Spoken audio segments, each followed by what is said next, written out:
बच्चे हैं, आप उनको नहीं चाहते जिस तरह आपने संघर्ष किया वो संघर्ष करें। आप जब प्रार्थना करने के लिए बैठेंगे, आप एक बाइबल की वर्स को लेंगे, आप पहले थैंक्स गिविंग करेंगे, आप प्रार्थना करेंगे, परमेश्वर मैं तेरा थैंक्स करती हूं कि तूने मुझे चुना, मैं तेरा थैंक्स करती हूं कि मैं तेरे घर में हूं, मैं तेरा थैंक्स करती हूं मैं तेरी हुजूरी में हूं, मैं काबिल नहीं थी तेरी हुजूरी में आती, लेकिन तूने मुझे अपने अनुग्रह से बुलाया, और अगर तूने मुझे अपने पास बुलाया तो मेरी प्रार्थना को सुनने के लिए बुलाया। अब मैं प्रार्थना करती हूं तेरे वचन के अनुसार, जो भजन संहिता 112 के 2 में लिखा कि सीधे लोगों की संतान आशीष पाएगी और धर्मी का वंश प्राकर्मी होगा।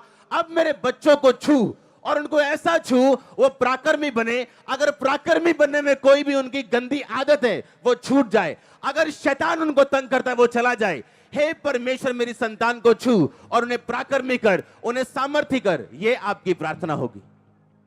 उसने कहा सब कुछ पूरा।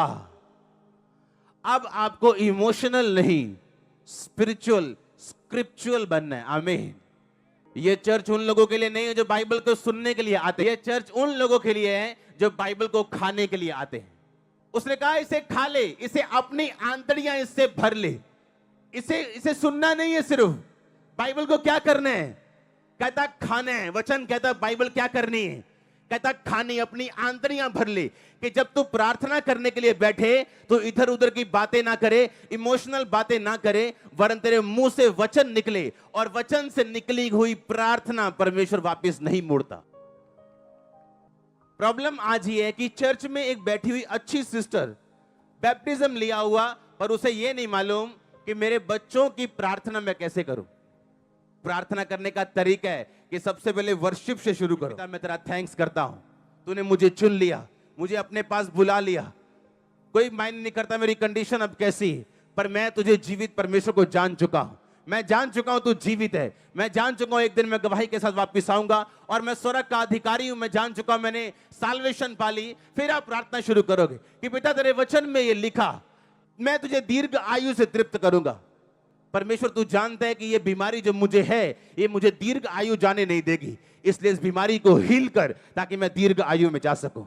बेटा बीमारी के साथ दीर्घ आयु किसी काम की नहीं, गरीबी के साथ दीर्घ आयु किसी काम की नहीं। मुझे आशीषें भी दे कि मैं दीर्घ आयु जी सकूं और आनंदित होकर जी सकूं। तूने कहा कि मैं तुझे उद्धार तुम्हें दिखाऊंगा, तुम मुझे उद्धार दिखा मेरे बच्चों में, मेरी फैमिली में, मेरे फाइनेंस में, मेरी बॉडी में, मेरी स्पिरिट में, मेरी आत्मिक जिंदगी में। आप करके देखो, इस तरह से प्रार्थना करके देखो, वचन के बीच से प्रार्थना। हमारी वचन इमोशंस, हमारी प्रार्थना इमोशन के साथ भरी हुई है। हमें लगता है कि हाँ पिता सब जानता है, बाइबल कहती है वो सब जानता है। अगर आप परमेश्वर के सामने अपना केस प्रकट नहीं करेंगे और आपको ये नहीं लिख पता कि बाइबल में कहां आपकी ब्लेसिंग के बारे में, कोई बैठ के प्रार्थना कर रहा है परमेश्वर मुझे वीजा चाहिए, कोई बैठ के प्रार्थना कर रहा है परमेश्वर मेरी स्पिरिचुअल लाइफ को ब्लेस कर, पर एक भी जन को यह मालूम नहीं है कि मैं कौन से वचन से, कहां लिखा उसके कोड़े खाने से तुम चंगे हो चुके हो, कहां लिखा कि वो तुम्हारे अपराधों के कारण घायल किया गया। अगर हमें ये नहीं पता लिखा कहां गया, हम पढ़ेंगे कैसे? अगर पढ़े नहीं तो वचन में वचन सम्मिलित कैसे करेंगे और परमेश्वर के सामने अपना केस कैसे प्रकट करेंगे? परमेश्वर कहता अपना मुकदमा लड़, अपना प्रमाण मुझे दे। आप जानते हो आज कुछ लोग अगर सक्सेसफुल हो जाते अपने पास्ट में, यहां ना बैठे होते। अगर उनका बिजनेस चल गया होता वो यहां ना बैठे होते। अगर उनके बच्चे सही होते बैठे होते। आपको यह बात समझनी है कि परमेश्वर आपकी मुश्किलों को इस्तेमाल करता है आपको अपने घर में लेके आने के लिए और अपना आप प्रकट करने के लिए।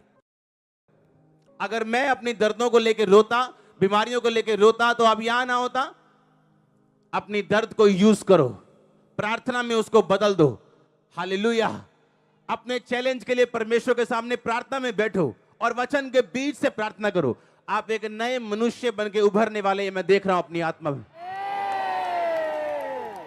परमेश्वर जानबूझ के अलाउ करता है केवल फेलियर्स को, आपकी लाइफ में मुश्किलों को अपने डिवाइन पर्पस में, अपने ईश्वरीय पर्पस में, अपने ईश्वरीय बुलाहट में आपको दाखिल करवाने के लिए, आपकी एंट्री करवाने के लिए।